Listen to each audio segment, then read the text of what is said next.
రెండవ చంద్రగుప్తుని తర్వాత గుప్తవంశంలోని ముఖ్యులు కుమారగుప్తుడు, స్కందగుప్తుడు, నరసింహగుప్తుడు, విష్ణుగుప్తుడు.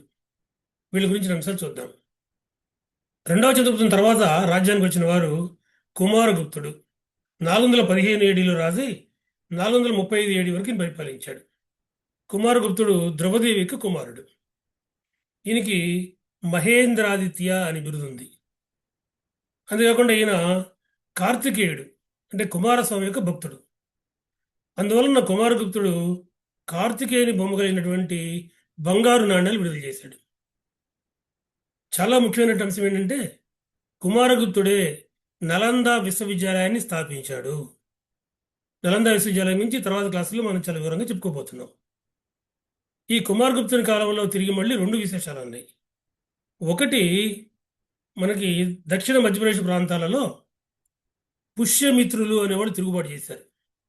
పుష్యమిత్రులు ఈ పుష్యమిత్రులు తిరుగుబాటు చేస్తే కుమారగుప్తుని కాలంలో ఆయన కుమారుడు స్కందగుప్తుడు వారిని ఓడించాడు. ఆ తిరుగుబాటుని అణిచివేశాడు. బిటారీ శాసనంలో ఈ అంశం రాయబడింది. బిటారీ శాసనం ప్రకారము కుమారగుప్తుని మీద పుష్యమిత్రులు తిరుగుబాటు చేస్తే దానిని స్కందగుప్తుడు అణిచివేశాడు. మరొక అంశం ఏంటంటే ఈ యుగంలోనే గుప్తవంశం మీదకి హూణుల దండయాత్రలు సాగినాయి. హూణుల దండయాత్రలు, హూణులు వీరు మధ్య ఆసియా ప్రాంతానికి చెందినవాళ్ళు. టర్కో మంగోల్ జాతికి చెందినవాళ్ళు. సంచార జీవితులు తిరిగి మళ్ళీ వీళ్ళనే ఐరోపా చరిత్రకారులు హెఫ్తలైట్స్, వైట్ హూన్స్, తెల్ల హూణులను వర్ణించారు. వీళ్ళు 4, 5, 6 శతాబ్దాలలో బీభత్సాన్ని సృష్టించారు. మధ్య ఆసియా, ఐరోపా రాజ్యాల మీద దండయాత్రలు చేశారు. వారే తిరిగి మళ్ళీ భారతదేశం మీద కూడా దండయాత్ర చేయడం ప్రారంభించారు. కనుక హూణుల దండయాత్రలు కూడా తిరిగి మళ్ళీ కుమారగుప్తు కాలంలో సంభవించినాయి. అయితే కుమారగుప్తుని కుమారుడు స్కందగుప్తుడు హూణుల తిరుగుబాటును కూడా అణిచివేశాడు. ఇవి మనం కుమారగుప్తుని గారు గుర్తుపెట్టుకోవాల్సింది. మొదటిది మహేంద్రాదిత్య బిరుదునది, రెండవది కార్తికేయ బొమ్మలతోటి నాణ్యాలు వేయించాడు. నలంద విశ్వవిద్యాలయ స్థాపకుడు ఈయన యుగంలోనే పుష్యమిత్ర తిరుగుబాటును, హూణుల దండయాత్రలను స్కందగుప్తుడు తిప్పికొట్టాడు. దీని తర్వాత వాడే స్కందగుప్తుడు. స్కందగుప్తునికి విక్రమాదిత్య అని బిరుదుంది.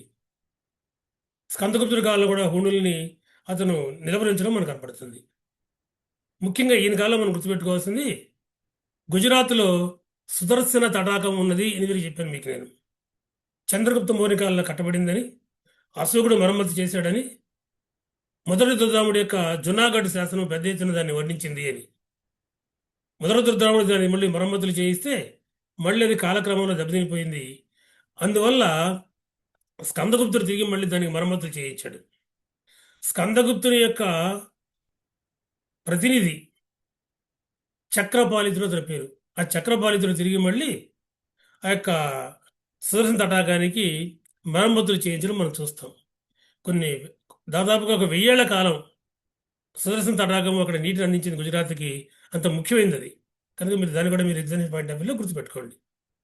ఆ తర్వాత రాజైన వాడి తిరిగి మళ్ళీ నరసింహగుప్తుడు. ఈ నరసింహగుప్తుడి కాలంలో హూణుల్లోని మిహిరకుల హూణుడు అతని పేరు. ఈ మిహిరకుల హూణుడు దండయాత్ర చేశాడు, కొంతవరకు బీభత్సాన్ని సృష్టించాడు. అయినప్పటికీ నరసింహగుప్తుడు అతన్ని నిలవరించగలిగాడు. ఈ మిహిరకుల హూణుడు గురించి 2 అంశాలు మనకు కనపడుతున్నాయి. ఒకటి, కల్హణుని రాజతరంగిణి.